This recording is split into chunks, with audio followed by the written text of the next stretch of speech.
निवर्तमान राष्ट्रपति रामनाथ कोविंद आज शाम 7 बजे राष्ट्र को करेंगे संबोधित। नई राष्ट्रपति द्रौपदी मुर्मू का शपथ ग्रहण समारोह कल। मुख्यमंत्री हेमंत सोरेन ने दिल्ली में झारखंड पर्यटन नीति का किया शुभारंभ। कोडरमा के तिलैया डैम में 31 जुलाई से वाटर एडवेंचर स्पोर्ट्स का आयोजन। विश्व प्रसिद्ध बासुकीनाथ श्रावणी मेले में सखी मंडल की महिलाओं को मिला बड़ा बाजार। खूब हो रही है देशज उत्पादों की बिक्री।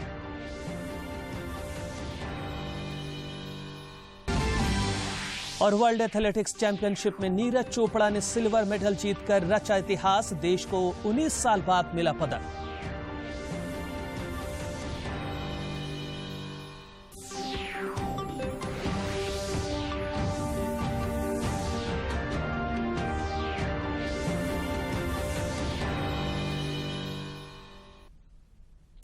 नमस्कार, झारखंड झरोखा में स्वागत है आपका। मैं हूं रियाज आलम और अब समाचार विस्तार से। निवर्तमान राष्ट्रपति रामनाथ कोविंद आज शाम 7 बजे देश को संबोधित करेंगे।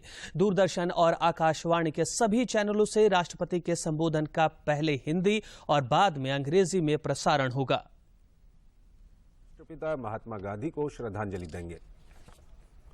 वहीं आज शाम राष्ट्रपति रामनाथ कोविंद अपना कार्यालय छोड़ने की पूर्व संध्या पर राष्ट्र को संबोधित करेंगे। ये संबोधन आज शाम 7 बजे से प्रसारित किया जाएगा। ऑल इंडिया रेडियो के पूरे राष्ट्रीय नेटवर्क पर और दूरदर्शन के सभी चैनलों पर पहले हिंदी और बाद में अंग्रेजी में इसका प्रसारण होगा। दूरदर्शन पर हिंदी और अंग्रेजी में संबोधन के प्रसारण के बाद दूरदर्शन के क्षेत्रीय चैनलों द्वारा क्षेत्रीय भाषाओं में इसका प्रसारण किया जाएगा। आकाशवाणी अपने संबंधित क्षेत्रीय नेटवर्क पर रात 9:30 बजे से क्षेत्रीय भाषा के संस्करणों का प्रसारण करेगा। इससे पहले कल संसद के केंद्रीय कक्ष में एक समारोह आयोजित कर दोनों सदनों के सदस्यों ने निवर्तमान राष्ट्रपति रामनाथ कोविंद को विदाई दी। राष्ट्रपति को संसद के केंद्रीय कक्ष में शनिवार 23 जुलाई को विदाई दी गई। लोकसभा अध्यक्ष के द्वारा बुलाए गए इस विदाई समारोह में उपराष्ट्रपति, प्रधानमंत्री नरेंद्र मोदी सहित तमाम केंद्रीय मंत्री और सांसद मौजूद थे। इस अवसर पर राष्ट्रपति ने अपने संबोधन में कहा कि वह देश का धन्यवाद करते हैं, जिसको उन्होंने देश के प्रथम नागरिक के रूप में सेवा करने का अवसर मिला। उन्होंने नवनिर्वाचित राष्ट्रपति द्रौपदी मुर्मू को बधाई दी और कहा कि यह भारत में महिला सशक्तिकरण का एक और प्रमाण है। मैं राष्ट्रपति पद के लिए नवनिर्वाचित श्रीमती द्रौपदी मुर्मू को हार्दिक बधाई और शुभकामनाएं देता हूं।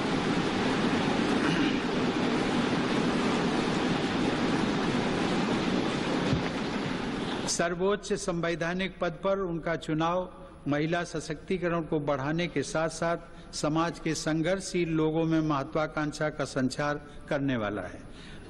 मुझे पूरा विश्वास है कि उनके अनुभव, विवेक और व्यक्तिगत आदर्श से पूरे देश को प्रेरणा मिलेगी और मार्गदर्शन भी।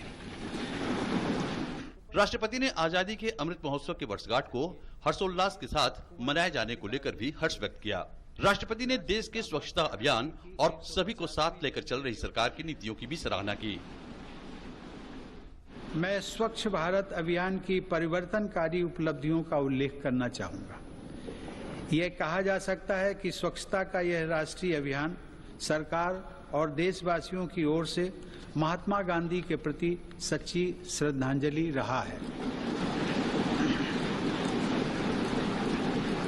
दूसरे ऐतिहासिक आयोजन के रूप में भारत की स्वाधीनता के 75 वर्ष पूरे होने के उपलक्ष्य में देशवासियों द्वारा आजादी का अमृत महोत्सव उत्साहपूर्वक मनाया जा रहा है। मैं इन दोनों ऐतिहासिक अवसरों से जुड़े अत्यंत प्रभावशाली आयोजनों के लिए देश की जनता व सरकार को बधाई देता हूं। लोकसभा अध्यक्ष ने कहा कि संसद के दोनों सदनों के सदस्यों के लिए आज एक गौरव का दिन है, जब वे देश के राष्ट्रपति को साधुवाद और कृतज्ञता व्यक्त करने के लिए एकत्रित हुए हैं। भारत गणराज्य के राष्ट्रपति के रूप में 5 वर्ष के कार्यकाल के दौरान आपने इस सर्वोच्च पद की गरिमा और शालीनता को नव उत्कर्ष प्रदान किया है। इसके लिए हम सब हृदय से आपका आभार प्रकट करते हैं। 14वें राष्ट्रपति रामनाथ कोविंद एक छोटे से गांव से संघर्ष कर देश के सर्वोच्च पद पर विराजमान हुए। महामहिम के रूप में इनका कार्यकाल गौरवमयी रहा। नवनिर्वाचित राष्ट्रपति द्रौपदी मुर्मू को कल सुबह 10:15 बजे संसद के केंद्रीय कक्ष में भारत के राष्ट्रपति पद की शपथ दिलाई जाएगी। राष्ट्रपति रामनाथ कोविंद और नवनिर्वाचित राष्ट्रपति द्रौपदी मुर्मू पारंपरिक रूप से समारोह में पहुंचेंगे। भारत के प्रधान न्यायाधीश एनवी रमन्ना की उपस्थिति में श्रीमती मुर्मू शपथ लेंगी। उन्हें 21 तोपों की सलामी दी जाएगी। इसके बाद राष्ट्रपति का संबोधन होगा। केंद्रीय कक्ष में आयोजित समारोह के समापन के बाद द्रौपदी मुर्मू राष्ट्रपति भवन के लिए प्रस्थान करेंगी। राष्ट्रपति भवन के प्रांगण में उन्हें तीनों सेनाओं की ओर से गार्ड ऑफ ऑनर दिया जाएगा। केंद्र सरकार ने भारतीय ध्वज संहिता में संशोधन करते हुए खुले में और निजी मकानों या भवनों पर दिन रात तिरंगा फहराने की अनुमति देती है। इससे पहले ध्वज को खुले में सूर्योदय से सूर्यास्त तक फहराने की ही अनुमति थी। अब कोई भी भारतीय नागरिक, निजी या शैक्षणिक संस्थान सभी दिवसों और अवसरों पर राष्ट्रीय ध्वज के गौरव और सम्मान के अनुरूप तिरंगा फहरा सकता है। आजादी के अमृत महोत्सव के पावन अवसर पर इस स्वाधीनता दिवस हर घर फहराते हैं तिरंगा और लेते हैं भव्य और सशक्त भारत के निर्माण का संकल्प। मुख्यमंत्री हेमंत सोरेन ने कल नई दिल्ली में झारखंड की नई पर्यटन नीति का शुभारंभ किया। इस मौके पर निवेशकों को संबोधित करते हुए मुख्यमंत्री ने कहा कि झारखंड के जल, जंगल, पहाड़, झरने और नदियों में पर्यटन के दृष्टिकोण से असीम संभावनाएं हैं। मुख्यमंत्री ने निवेशकों को झारखंड आने का निमंत्रण देते हुए कहा कि निवेश के लिए जो पहले आएगा उसे राज्य सरकार विशेष पैकेज देगी।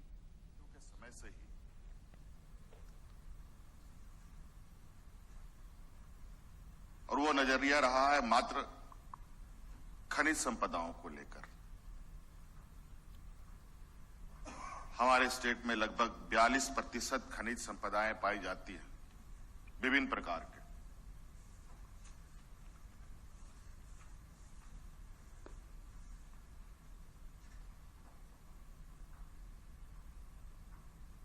और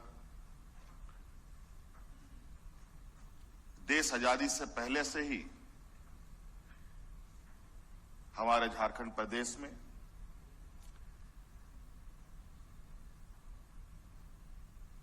खनिजों का उत्खनन होता रहा है।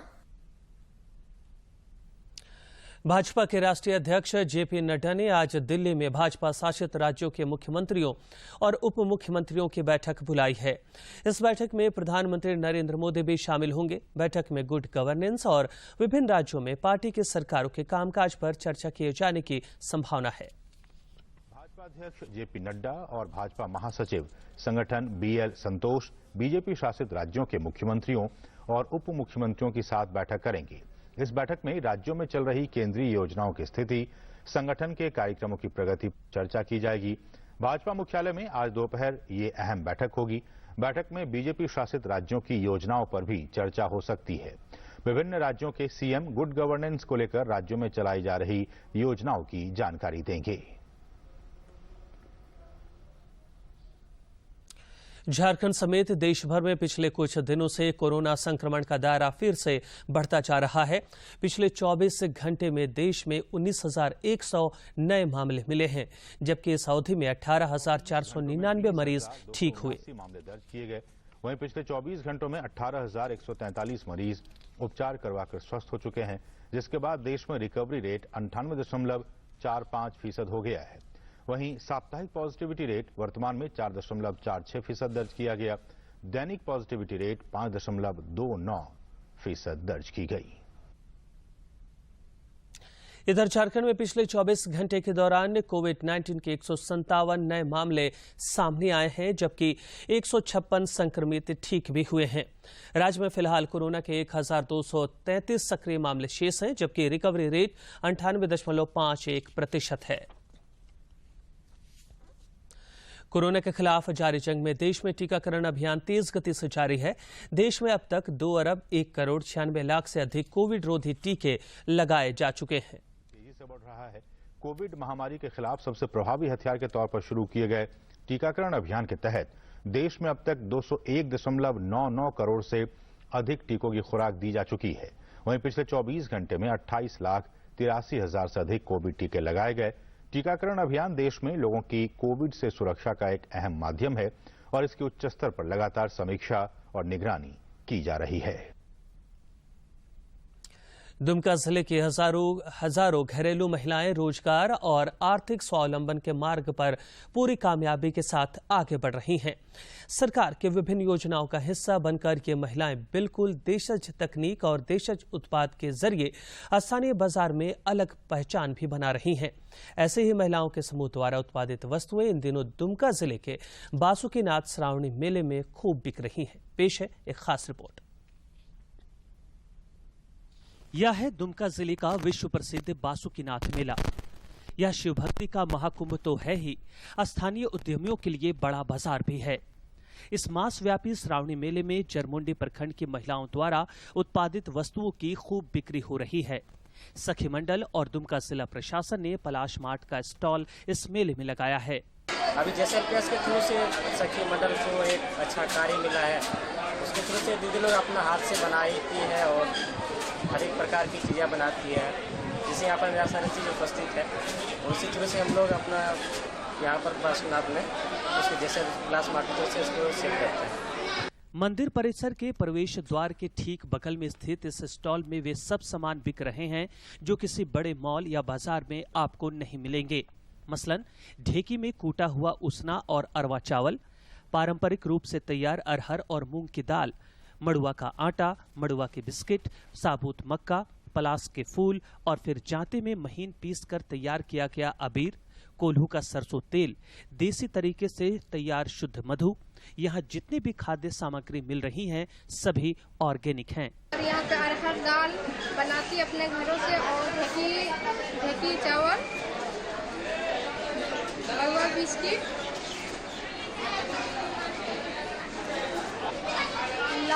चूड़ी भी बनाती है और अबीर भी बनाती है जो हर्बल अबीर के रूप में जाना जाता है। ग्रामीण महिलाओं द्वारा बनाई गई कांच और लाह की चूड़ियां बाबा बासुकीनाथ पर चढ़े फूलों से तैयार की गई हैं। अगरबत्ती, चावल के पापड़ जैसी वस्तुएं भी यहां उपलब्ध हैं। JSLPS के अधिकारी बताते हैं कि जरमुंडी प्रखंड में झारखंड आजीविका मिशन से 5,000 महिलाएं जुड़ी हुई हैं। इनमें से 1,056 महिलाएं सखी मंडल से जुड़कर विभिन्न प्रकार की वस्तुओं का उत्पादन कर रही हैं और उन्हें पलाश मार्ट के जरिए बेच रही हैं। ग्रुप की दीदी लोग अपने से ढेकी का चावल, अरवा चावल, आपका अगरबत्ती और ये आपका मड़ुआ का आटा, मड़ुआ का बिस्किट, चूड़ी लट्टी बनाती है और आपका पापड़ बनाती है। इसमें चावल का पापड़ है और एक है हम लोग का जो अभी जो प्लास से बनता है और आपका हम लोग हर एक गरीब महिलाओं मैंने अपने हाथों से बना करके इन लोग बासुकीनाथ में पलाश मार्ट के द्वारा इन लोग बेचते हैं। बहरहाल ये महिलाएं जहां एक और सखी मंडल से जुड़कर स्वावलंबन और आर्थिक सशक्तिकरण के मार्ग को अपना चुकी हैं, वहीं देशज खाद्य सामग्रियों को बाजार में लाकर उन्हें लुप्त होने से बचा भी रही हैं। बासुकीनाथ मेला इन्हें बड़ा बाजार मुहैया करा रहा है। दुमका से RK नीरद की खास रिपोर्ट। खूंटी जिले के नक्सलवाद प्रभावित इलाकों में नक्सलियों को मुख्य धारा से जोड़ने के लिए विभिन्न माध्यमों से जागरूकता अभियान चलाया जा रहा है। इस सिलसिले में अड़के प्रखंड के विभिन्न गांवों में नुक्कड़ नाटक का आयोजन किया गया। जिले के पुलिस अधीक्षक अमन कुमार को भरोसा है कि इन अभियानों के जरिए समाज से भटके युवा मुख्य धारा में लौटेंगे। यहाँ पर क्या की कब्जा कर तुम? कॉमरेड, हम उसका डंपर और जितना हाईवा था उसमें आग लगा दिए। मजदूर लोगों को धमका दिए कि कोई भी अगर आज के बाद से यहाँ काम करेगा तो उसका जान से हाथ धोना पड़ेगा। विभिन्न थाना क्षेत्र जो नक्सल थाना क्षेत्र खास करके हैं, अड़की है, मुरहू है, साइको है, हमारा गादा है, खूंटी है, तोरपा अनुमंडल का क्षेत्र है। तो नक्सल थाना क्षेत्रों में हम लोग अलग अलग जगहों पर प्रतिदिन अभी 5-6 दिन तक जो है नुक्कड़ नाटक अलग अलग स्थानों पर ऑर्गेनाइज कर रहे हैं। खासकर जो हाट बाजार लगता है उसके आसपास या कोई बाजार का क्षेत्र हो जहाँ ज़्यादा भीड़ हो, ताकि ज़्यादा लोग उसको देख सकें। उसमें जो भी नक्सलिज्म जो है उसके अगेंस्ट में क्या वो कर रहे हैं उस पर लोगों को जागरूक किया जाता है कि लेवी की वसूली जो की जा रही है, जो कॉन्ट्रैक्टरों को धमकाया जाता है, किस तरीके से वसूली की जाती है, क्या कार्रवाई उनके द्वारा की जाती है, उस संबंध में लोगों को जागरूक किया जाता है कि विकास करने के लिए इसका खात्मा जो है वो बहुत ज़रूरी है। और गवर्नमेंट की जो पॉलिसीज़ हैं नक्सलिज्म के अगेंस्ट में, जो भी पुनर्वास की नीति है, जो भी आत्मसमर्पण की नीति है, उसको लेकर भी नुक्कड़ नाटक के माध्यम से लोगों को जागरूक किया जा रहा है ताकि लोग भी उसमें अपना जो है सहयोग जो है प्रदान। आजादी के अमृत महोत्सव के अवसर पर रांची रेल मंडल द्वारा आयोजित आजादी की रेलगाड़ी और स्टेशन आइकॉनिक वीक का समापन हो गया। इस दौरान रांची रेलवे स्टेशन पर कई कार्यक्रम चलाए गए। अंतिम दिन रांची रेल मंडल के डीआरएम प्रदीप गुप्ता ने स्थानीय स्वतंत्रता सेनानियों और उनके परिजनों को सम्मानित किया। साथ ही देश भर के चयनित 75 रेलवे स्टेशन एक साथ वीडियो कॉन्फ्रेंसिंग के जरिए जुड़े। इस कार्यक्रम में आरपीएफ बैंड ने कई आकर्षक देशभक्ति गीतों की धुन प्रस्तुत किए। समापन समारोह में स्थानीय विधायक सीपी सिंह के अलावा रांची रेल मंडल के कई वरीय पदाधिकारी उपस्थित थे।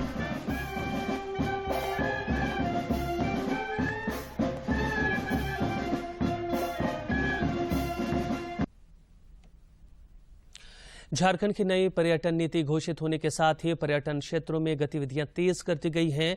कोडरमा जिले के तिलैया डैम में भी पर्यटकों को लुभाने के लिए 31 जुलाई से वाटर एडवेंचर स्पोर्ट्स का आयोजन किया जाएगा। जिले के उपायुक्त आदित्य रंजन ने बताया कि 3 दिनों तक चलने वाले इस कार्यक्रम के तहत पर्यटक पूरा आनंद उठा सकेंगे।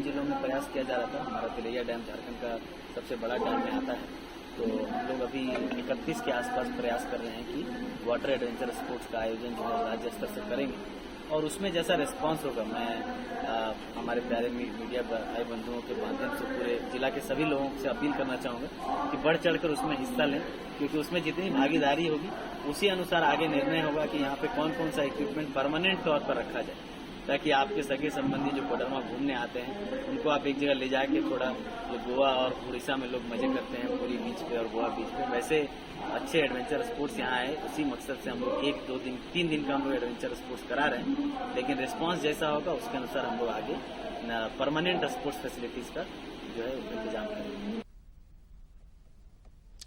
कोडरमा में नवनिर्वाचित पंचायत प्रतिनिधि सरकारी योजनाओं को जरूरतमंदों तक पहुंचा सके और समाज के अंतिम व्यक्ति तक इसका लाभ पहुंच सके, इसके मद्देनजर उन्हें प्रशिक्षित किया जा रहा है। सिर्फ प्रेरणा वाला हम कल शिक्षा का बात आजीविका का स्रोत ऐसा हो जाए कि आने वाला समय में उसको कहीं मानना नहीं है ना, राशन पेंशन ये सब के लिए दौड़ना नहीं मुखिया करके, तो आपको ऐसा गांव चुना, अपना गांव नहीं चुनेंगे तो आरोप लगाया। लेकिन ये बात हम जरूर कहेंगे कि उसी पंचायत में, हम नहीं बोल रहे पूरा पंचायत, यकीन मानिए सच बता रहे हैं, 5 साल में एक पंचायत को 100% अच्छा करना पॉसिबल नहीं है। प्रतिनिधि ने कोई पदाधिकारी जनप्रतिनिधि गांव में जाके सबके सामने नहीं बोल सकता कि हमको 5-5 हजार जमा करो यहाँ एक साथ हम आवाज देंगे, तो कान में जाके बोलता है, नहीं तो ग्रामीण आके कान में बोलता है सर हम किसी को बोलेंगे नहीं, हमारा लिखित कर नहीं जाना, वहीं की शुरुआत होती है। इसीलिए ये जो है ना सामाजिक समस्या को लौनगरी जमशेदपुर स्थित लोयला स्कूल इस वर्ष अपनी 75वीं वर्षगांठ मना रहा है। साथ ही स्कूल में आजादी के अमृत महोत्सव का भी आयोजन किया जा रहा है। इस कड़ी में स्कूल परिसर में डेंटल क्लिनिक की शुरुआत की गई।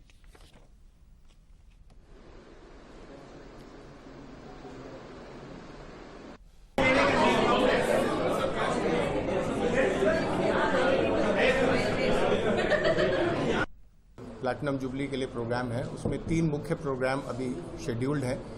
उसमें सबसे पहले इंटर स्कूल क्विज कॉन्टेस्ट है जो मिस्टर बैरी ओब्रायन कंडक्ट करेंगे कलकत्ता से, फेमस क्विज मास्टर। उसमें जमशेदपुर के 36 स्कूल्स के 150 चिल्ड्रन से ज़्यादा पार्टिसिपेट करेंगे।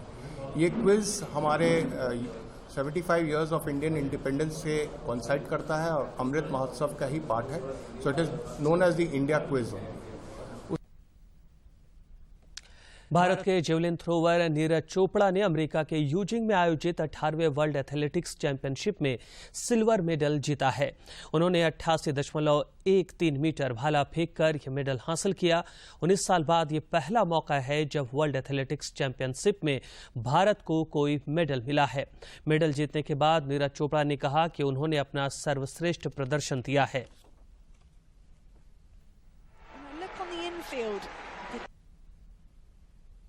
अच्छा कंपटीशन था। पीटर्स ने काफी अच्छी थ्रो लगाई आज। I think 3 throw over 90 metre की थ्रो थी और काफी अच्छी थ्रो लगाई। और हाँ, थोड़ा मेरे लिए आज थोड़ा सा कंडीशन थी जो थोड़ी डिफरेंट थी और डिफिकल्ट थी, पर जो वो थ्रो थी अच्छा लगा था, मुझे अच्छा फील हुआ था और मुझे लग रहा था कि हाँ और अच्छी थ्रो है, पर सिल्वर मेडल की थ्रो थी और ठीक है, सेटिस्फाई है मतलब जो भी रिजल्ट और है। काफी टाइम बाद अपने इंडिया का मेडल आया है तो इस चीज की खुशी है वर्ल्ड चैंपियनशिप में। नीरज चोपड़ा द्वारा इतिहास रचने के बाद प्रधानमंत्री नरेंद्र मोदी ने उन्हें बधाई दी है। उन्होंने ट्वीट किया है कि हमारे सर्वश्रेष्ठ एथलीटों में से एक नीरज द्वारा एक और बड़ी उपलब्धि के लिए उनको बहुत बधाई। नीरज चोपड़ा को ये भारतीय क्षण है। नीरज के आगामी प्रयासों के लिए कामनाएं। इधर केंद्रीय खेल मंत्री अनुराग सिंह ठाकुर ने भी नीरज चोपड़ा को बधाई दी है कि नीरज चोपड़ा ने अपने जीत के सिलसिले को जारी रखा है। विश्व एथलेटिक्स चैंपियनशिप में 88.13 मीटर का अपना सर्वश्रेष्ठ थ्रो करके रजत पदक जीतकर पहले भारतीय पुरुष और दूसरे भारतीय एथलीट बने। नीरज ने अब तक हर बड़ी वैश्विक प्रतियोगिता में पदक जीता है। प्रधानमंत्री नरेंद्र मोदी ने इस महीने की 31 तारीख को आकाशवाणी से प्रसारित होने वाले मन की बात कार्यक्रम के लिए सुझाव आमंत्रित किए हैं। मन की बात है जन जन की, संघर्षों के कुछ किस्से, कहानी कुछ सफलताओं की, अनकही विरासत की, उम्मीदें नए भारत की। महीने के आखिरी रविवार का रहता है इंतजार।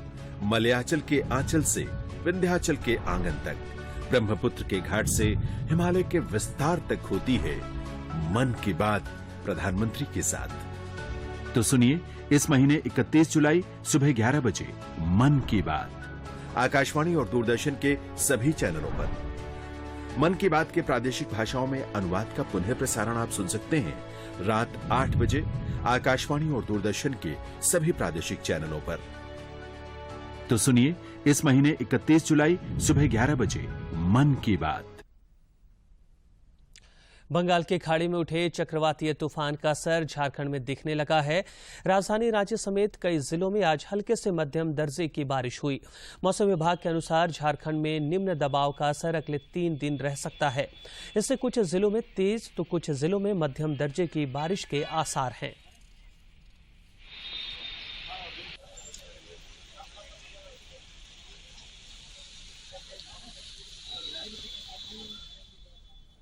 और अब कुछ खबर राज्य के विभिन्न जिलों से।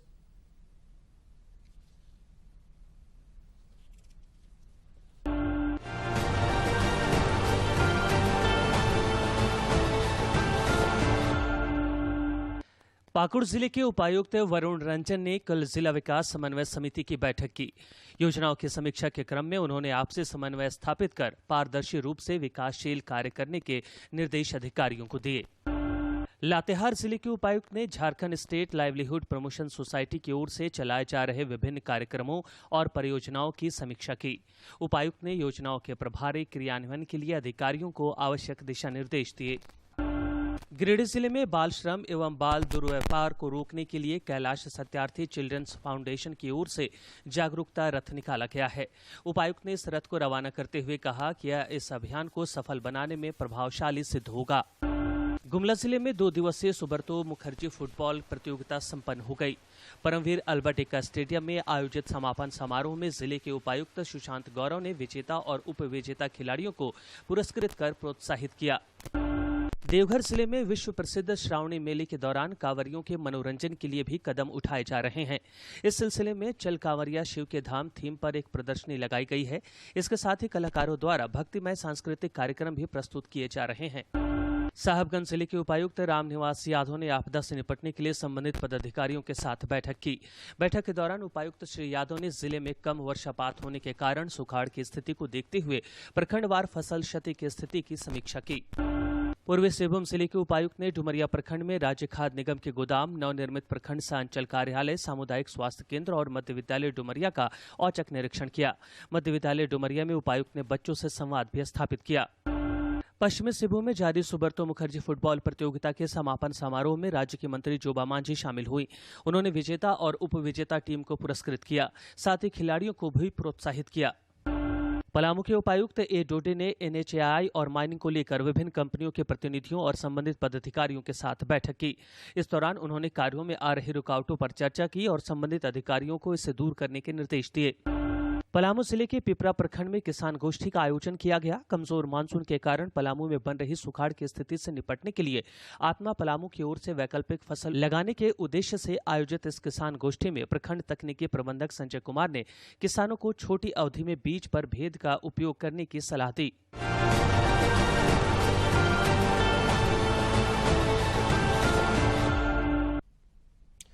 बोकारो जिले के जरीडीह प्रखंड में कल हुई वज्रपात की घटना में घायल बच्चों का इलाज चल रहा है। गौरतलब है कि एक साथ 2 स्कूलों पर आकाशीय बिजली गिरने से करीब 30 बच्चे झुलस गए थे। भारत और वेस्टइंडीज के बीच 3 मैचों की एक दिवसीय श्रृंखला का दूसरा मैच आज पोर्ट ऑफ स्पेन में खेला जाएगा। मैच भारतीय समय अनुसार शाम 7 बजे शुरू होगा। स्पेन में खेला जाएगा। शिखर धवन की अगुवाई वाली भारतीय टीम आज के मुकाबले को जीतकर सीरीज अपने नाम करने के इरादे के साथ मैदान पर उतरेगी। इससे पहले खेले गए सीरीज के पहले मैच में भारतीय टीम ने वेस्टइंडीज को 3 रन से हराकर रोमांचक जीत हासिल करते हुए सीरीज में 1-0 की बढ़त हासिल कर ली है। हालांकि भारतीय टीम को पहले मैच में वेस्टइंडीज के हाथों कड़ी टक्कर मिली थी। वहीं मेजबान वेस्टइंडीज की टीम सीरीज के दूसरे मैच को जीतकर सीरीज बचाना चाहेगी। आजादी के सफर की आज की कड़ी में देखते हैं कितना खास है आज का दिन।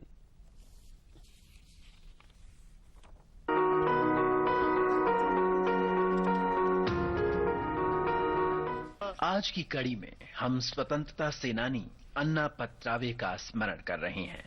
अन्ना महाराष्ट्र के सतारा के निवासी थे। सतारा में भारत छोड़ो आंदोलन के प्रसार को देखते हुए ब्रिटिश पुलिस ने इसमें भाग लेने वाले लोगों के विरुद्ध व्यापक अभियान शुरू किया। उन्होंने अन्ना पत्रावे सहित कई प्रदर्शनकारियों को गिरफ्तार किया और उन्हें सांगली सेंट्रल जेल भेज दिया। 24 जुलाई 1943 को अन्ना पत्रावे ने अन्य लोगों के साथ मिलकर जेल से भागने का साहसिक प्रयास किया, लेकिन इस बारे में सूचना पाकर सांगली राज्य पुलिस ने उनका पीछा किया। मुठभेड़ में अन्ना पत्रावे 24 जुलाई 1943 को पुलिस की गोली से शहीद हो गए।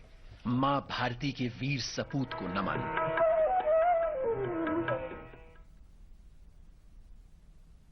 और अंत में मुख्य समाचार। निवर्तमान राष्ट्रपति रामनाथ कोविंद आज शाम 7 बजे राष्ट्र को करेंगे संबोधित। नवनिर्वाचित राष्ट्रपति द्रौपदी मुर्मू का शपथ ग्रहण समारोह कल। मुख्यमंत्री हेमंत सोरेन ने दिल्ली में झारखंड पर्यटन नीति का किया शुभारंभ। कोडरमा के तिलैया डैम में 31 जुलाई से वाटर एडवेंचर स्पोर्ट्स का आयोजन। विश्व प्रसिद्ध बासुकीनाथ श्रावणी मेले में सखी मंडल की महिलाओं को मिला बड़ा बाजार। खूब हो रही है देशज उत्पादों की बिक्री।